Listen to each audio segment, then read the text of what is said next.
Hello everyone, very very good afternoon. कैसे हो? Hope करता हूँ आप सब लोग अच्छे ही होंगे। सो फ्रेंड्स, बाल विकास एवं शिक्षा शास्त्र की स्पेशल क्लास में आप सभी लोगों का बहुत बहुत स्वागत है। आज की इस क्लास में हम लोग सॉल्व करेंगे सीडीपी के टॉप 30 क्वेश्चन, और ये सारे के सारे क्वेश्चन आपके प्रीवियस क्वेश्चन हैं। पूरी वीडियो आप लोग ध्यान से देखना। और भी वीडियोस अगर आप लोगों को देखनी नहीं तो आप लोग प्ले लिस्ट में जाकर देख सकते हैं। C TET and UP TET की अलग अलग आपको प्ले लिस्ट में मिल जाएंगी, अलग अलग आप लोग जो है क्लासेस भी देख सकते हैं। ओके, तो चलिए एक बार सभी को गुड आफ्टरनून भाई। क्लास को स्टार्ट करें। वॉइस क्लियर आ रही है? सभी लोग बताएंगे कमेंट बॉक्स में।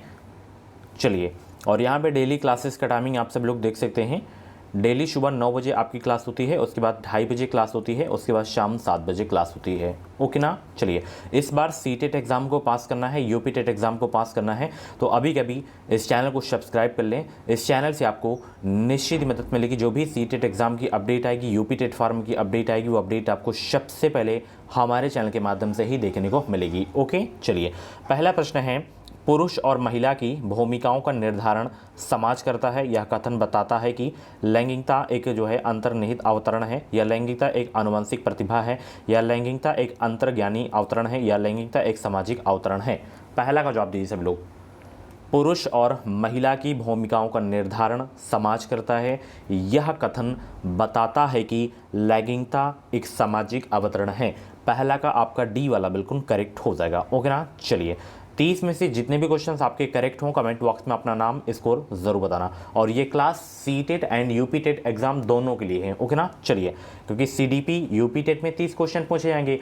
अब फर्क इतना बस रहता है कि टेट में क्या होता है कि पूरा कंटेंट पूछता है, और सी टेट में क्या होता है कि अब सीडीपी के 30 क्वेश्चन आएंगे, बट इसमें क्या होगा कि 15 आपका कंटेंट रहेगा, 15 आपका पेडागोगी हो जाता है। तो यही अंतर हो जाता है, बाकी क्वेश्चन आपके वही रहते हैं। सिलेबस आपके वही है लगभग लगभग, बस पेडागोगी आपका चेंज हो जाता है। ओके ना? चलिए, ये वेरी इंपॉर्टेंट क्वेश्चन है। शिक्षा का अधिकार अधिनियम यानी कि आरटीए एक्ट जो है किस वर्ष से प्रभावी हुआ है? आरटीए एक्ट से जो है क्वेश्चन सी टेट में कम से कम 2 प्रश्न तो आना तो फिक्स है। आरटीए एक्ट से जरूर पूछा जाता है प्रश्न, और ये स्पेशल मैं पढ़ाऊंगा आरटीए एक्ट। तो आरटीई एक्ट जो प्रभावी हुआ था ये किस वर्ष हुआ था? 2010 में हुआ था। यहाँ पे आपका बी वाला बिल्कुल करेक्ट हो जाए। पारित 2009 में हो गया था। पारित कब हुआ था? 2009 में। बट जो प्रभावी हुआ था वो कब हुआ था? 2010 में। ठीक है, चलिए, इसमें क्या है कि 6 वर्ष से 14 वर्ष तक की आयु के बच्चों का क्या है, निःशुल्क शिक्षा का प्रावधान इसमें किया गया है। ठीक है ना? चलिए, बहुत अच्छे। अगला प्रश्न है, संकेत अधिगम के अंतर्गत निम्नलिखित सीखा जाता है? वातावरण, पारंपरिक अनुकूलन, या मनोविज्ञान, या जो है मनोदैहिक। बताइए, संकेत अधिगम के अंतर्गत निम्नलिखित सीखा जाता है?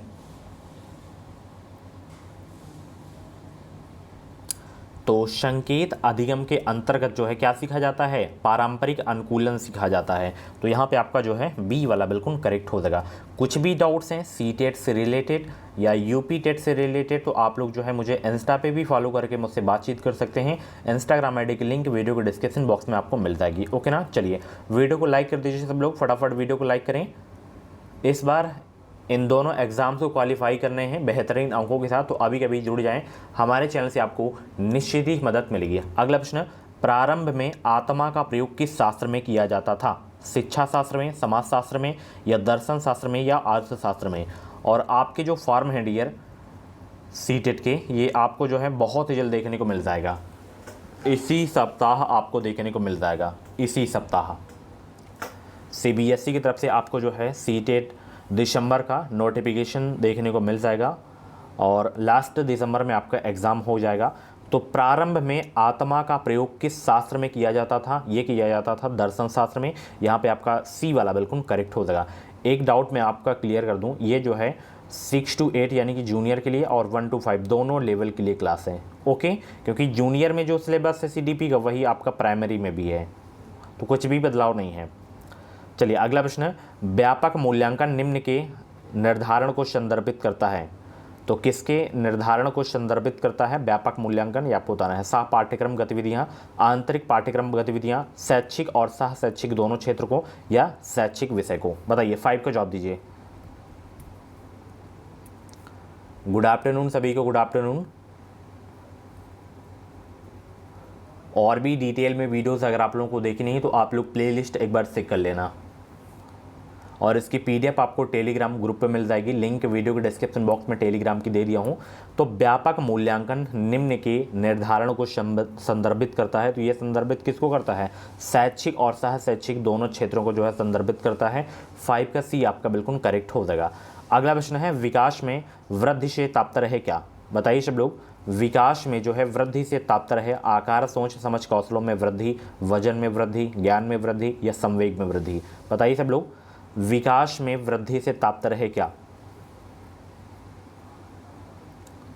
विकास में वृद्धि से तात्पर्य है वजन में वृद्धि आपका हो जाएगा। यहाँ पे आपका बी वाला बिल्कुल करेक्ट हो जाएगा। बहुत अच्छे। अगला प्रश्न है, व्यक्तित्व यानी कि पर्सनालिटी शब्द निम्न में से लिया गया है? यूनानी से, जर्मन, लैटिन, किस भाषा से लिया गया है आपको बताना है, या इनमें से कोई नहीं? बहुत अच्छे। तो देखिए, जो आपका व्यक्तित्व शब्द है ये जो है लैटिन भाषा के पर्सोना से बना है। किससे बना है? पर्सोना से। तो बस यहाँ पे भाषा पूछा है तो लैटिन आपको यहाँ पे बता देना है, बस सी वाला आपका बिल्कुल करेक्ट हो जाएगा।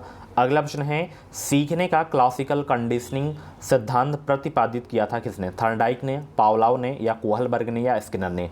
8 का जवाब दीजिए सब लोग। सीखने का क्लासिकल कंडीशनिंग सिद्धांत प्रतिपादित किया था किसने? तो ये जो है प्रतिपादित किया गया था पावलोव के द्वारा। 8 का बी आपका बिल्कुल करेक्ट हो जाएगा। अकादमिक पाठ्यक्रम लिंग भेदभाव को कैसे बढ़ावा देता है? अकादमिक पाठ्यक्रम लिंग भेदभाव को कैसे बढ़ावा देता है?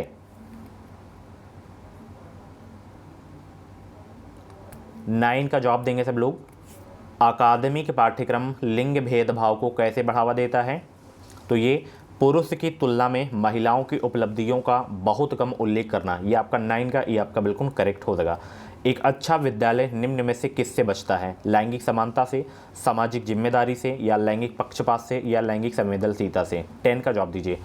एक अच्छा विद्यालय निम्न में से किससे बचता है? राइट आंसर देने का प्रयास करेंगे। एजुकेशन मिसाइल प्लेटफॉर्म एक ऐसा प्लेटफॉर्म है जहां से आप लोग अपनी सीटेट एग्जाम की तैयारी, यूपी टेट एग्जाम की तैयारी बिल्कुल फ्री में कर सकते हैं। तो आज ही सब्सक्राइब करें एजुकेशन मिसाइल यूट्यूब चैनल को। इस चैनल से आपको निश्चित ही मदद मिलेगी। एक अच्छा विद्यालय निम्न में से जो है किससे बचता है? ये बचता है डियर, ध्यान रखना, वेरी इंपॉर्टेंट क्वेश्चन है, लैंगिक पक्षपात से। किससे बचता है? लैंगिक पक्षपात से बचता है। 10 का जितने भी लोग यहाँ पे सी जवाब दिए थे उनका आंसर बिल्कुल सही हो जाएगा। अगला प्रश्न यहाँ पे देखना, एक बच्चा अतीत की समान परिस्थिति में की गई अनुक्रियाओं के आधार पर नई स्थिति के प्रति अनुक्रिया करता है। यह किससे संबंधित है? सीखने का तत्परता नियम, सीखने का प्रभाव नियम, सीखने की प्रक्रिया का अभिवृत्ति नियम, सीखने का सादृश्यता नियम? 11 का जवाब दीजिए सब लोग। एक बच्चा अतीत की समान परिस्थितियों में की गई अनुक्रियाओं के आधार पर नई स्थिति के प्रति अनुक्रिया करता है। यह किससे संबंधित है?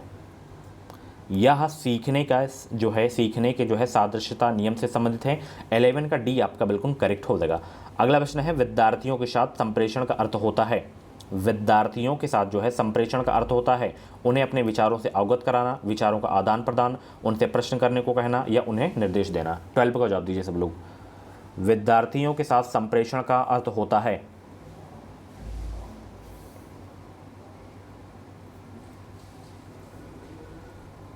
विचारों का आदान प्रदान, आपका सही हो जाएगा। 12 का बी आपका बिल्कुल करेक्ट हो जाएगा। अगला प्रश्न है, अभिप्रेरणा चक्र के संदर्भ में निम्नलिखित में से कौन सा सही क्रम में है? ये बताइए कौन सा सही क्रम में है, आपको बताना है सब लोग।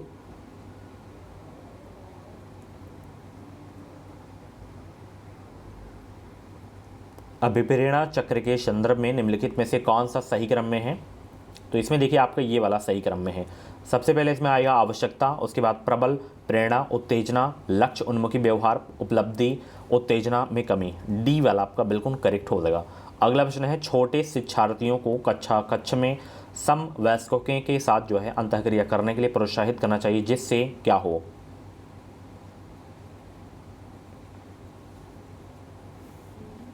बहुत अच्छे। आप लोग वीडियो को लाइक नहीं कर रहे हैं तो फटाफट यार वीडियो को लाइक कर दो। 50 लाइक तो कम से कम कर दो, 50 लाइक फटाफट कंप्लीट करो, 50 लाइक का टारगेट। तो छोटे शिक्षार्थियों को कक्ष में समवयस्कों के साथ अंतःक्रिया करने के लिए प्रोत्साहित करना चाहिए, जिससे वे पढ़ने के दौरान सामाजिक कौशल सीख सकें। 14 का सी आपका बिल्कुल करेक्ट हो जाएगा। अगला प्रश्न यहाँ पे देखना, ब्लूम की टैक्सोनॉमी डॉट डॉट की पदानुक्रमिक व्यवस्था है। तो किसकी पदानुक्रमिक व्यवस्था है ब्लूम की टैक्सोनॉमी, ये आपको बताना है।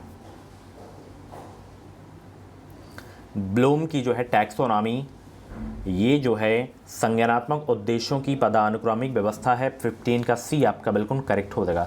अगला प्रश्न है, बच्चों के मानसिक विकास में किसका जो है विशेष महत्व है? खेल का, या बाल साहित्य का, या दिनचर्या का, या संचार माध्यम का? बताइए, बच्चों के मानसिक विकास में किसका विशेष महत्व है? वेरी इंपॉर्टेंट क्वेश्चन है। बिल्कुल इसी तरह के क्वेश्चन आपके एग्जाम में आएंगे, और जितना प्रैक्टिस आप लोग करे रहेंगे उतना हेल्प करेगा। और मैं टॉपिक वाइज भी अभी पढ़ाऊंगा। फॉर्म बस आने दीजिए, टॉपिक वाइज की क्लास में स्टार्ट कर दूंगा, चाहे वो मैथ हो, चाहे आपका ईवीएस हो, चाहे आपका हिंदी पेडागॉजी है, चाहे आपका संस्कृत हो, चाहे सीडीपी हो। ओके, सीटेट हर हाल में आपको पास करना है। हमारे चैनल से आप लोग जुड़े हैं, आए हैं, तो आप सभी का स्वागत है, और 100% आप लोग क्वालिफाई करेंगे। बस मेरे दिशा निर्देश से आपको चलना होगा। जो मैं कहूँगा उसको आपको करना पड़ेगा। जो चीज़ें मैं कहूँगा बस वही पढ़ना है आपको, ठीक है?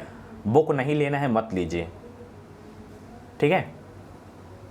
केवल क्लास देखिए, बस आपको कॉपी ले लेना है, बस पेन ले लेना है बस।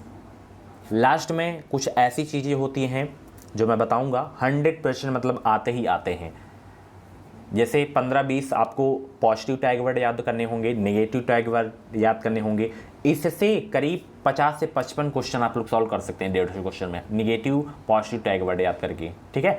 तो डोंट वेरी, नहीं समझ में आ रहा तो डेली क्लास देखिए, धीरे धीरे आप लोग पढ़ेंगे, डेली पढ़ेंगे तो आपको समझ में आने लगेगा, ठीक है? सीडीपी ऐसा सब्जेक्ट है ही है, ठीक है? बच्चों के मानसिक विकास में जो है किसका एक विशेष महत्व होता है? ये होता है खेल का। ओके, बहुत अच्छे। अलग अलग बालकों को अलग अलग कार्य सौंपे जाने को किसके आधार पर ज्योतिष जो है ठहराया जा सकता है, न्योचित जो है ठहराया जा सकता है? 17 का जवाब दीजिए सब लोग भाई। और सुबह वाली क्लास अगर आप लोग नहीं देखे हैं, छोटा सा टेस्ट लिया था मैं हिंदी का,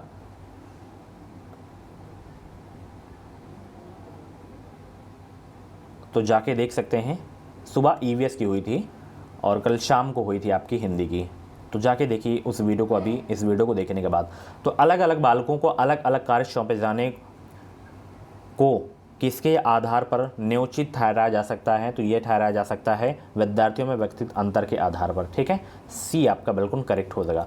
अगला प्रश्न है, शिक्षा के संदर्भ में सामाजिकरण से तात्पर्य है क्या? शिक्षा के संदर्भ में सामाजिकरण से तात्पर्य है, शिक्षा के संदर्भ में सामाजिकरण से तात्पर्य है क्या?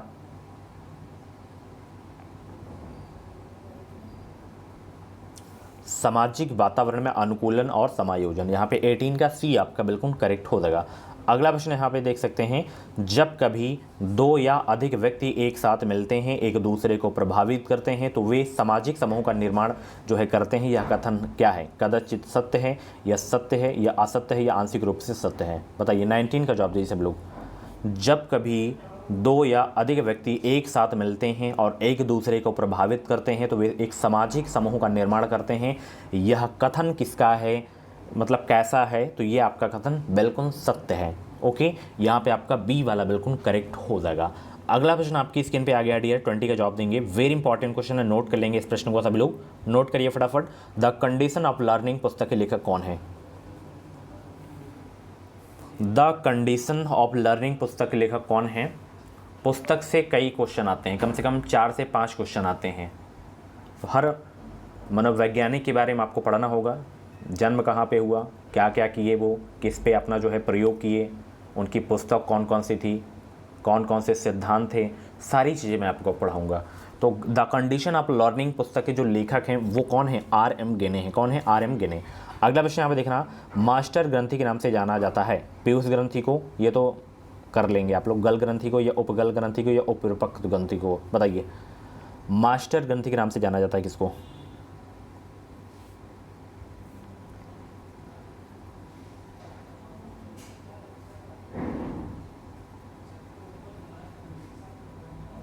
तो मास्टर ग्रंथि के नाम से किसे जाना जाता है? पीयूष ग्रंथि को जाना जाता है। यहाँ पे 21 का जितने लोग ये जवाब दिए उनका आंसर बिल्कुल सही हो जाएगा। बालक का विकास परिणाम है आर्थिक कारकों का, वंशानुक्रम तथा वातावरण की अंतः प्रक्रिया का या वातावरण का? बताइए, बालक का विकास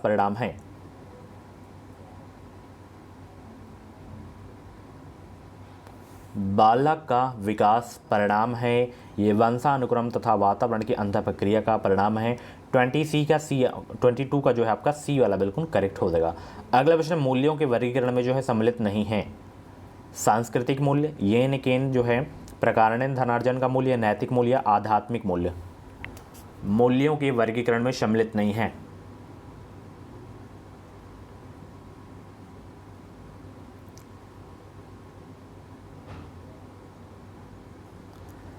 तो मूल्यों के वर्गीकरण में सम्मिलित नहीं है डियर, येन केन प्रकारणेन धनार्जन का मूल्य नहीं शामिल है। 23 का बी आपका बिल्कुल करेक्ट हो जाएगा। सामान्यतः यह देखा जाता है कि बच्चा थोड़े बहुत मायनों में अपने माँ बाप से भिन्न होता है। इससे किसके आनुवंशिकी नियम के जरिए विश्लेषित किया जा सकता है? कीटाणु के जनन द्रव्य सिद्धांत द्वारा, विभेद द्वारा, समानता के द्वारा या अवनति के द्वारा? 24 को जवाब दीजिए, फटाफट आंसर करिए।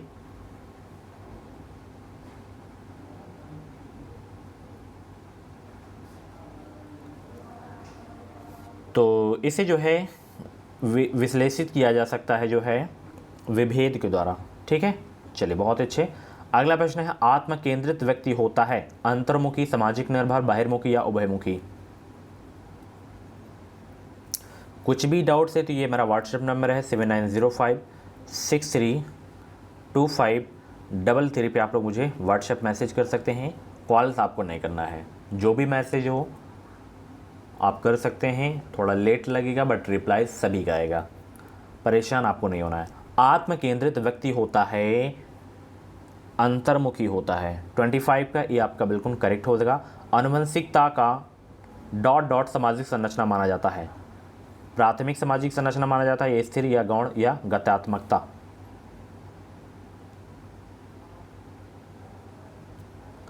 तो आनुवंशिकता का जो है यहाँ पे ध्यान रखना स्थिर सामाजिक संरचना माना जाता है। यहाँ पे आपका 26 का बी आपका बिल्कुल करेक्ट हो जाएगा। गोल्डमैन निम्न में से किससे संबंधित है? गोल्डमैन निम्न में से किससे संबंधित है?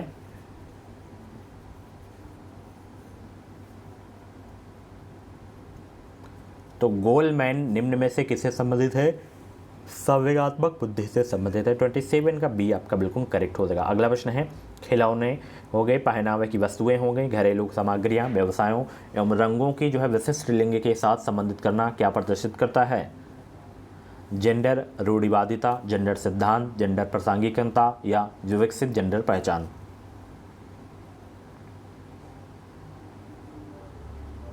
तो वो जेंडर रूढ़िवादिता कहलाता है। 28 का ये आपका बिल्कुल करेक्ट हो जाएगा।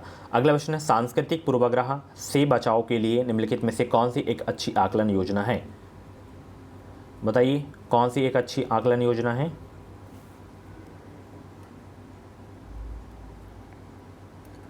सभी को गुड आफ्टरनून। वीडियो को लाइक कर दीजिए, मात्र 2 क्वेश्चन आपके बचे हुए हैं। तो सबसे अच्छी आकलन योजना है ये वाला, विभिन्न विधियों का उपयोग विद्यार्थियों के आकलन के लिए करना। ओके, चलिए नेक्स्ट क्वेश्चन, लास्ट क्वेश्चन है, कक्षा कक्ष में जेंडर विभेद क्या है? कक्षा कक्ष में जेंडर विभेद क्या है?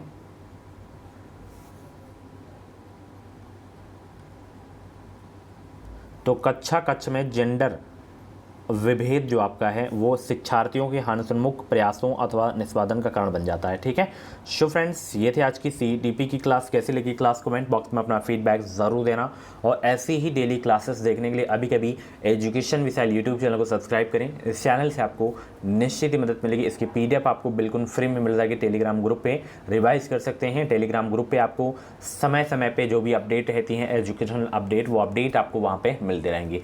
Bye bye, take care. जितने भी क्वेश्चन 30 में से करेक्ट हुए हों अपना स्कोर भी आप लोग ज़रूर बता दीजिएगा। हम मिलते हैं अगले क्लास पे। Bye bye, take care.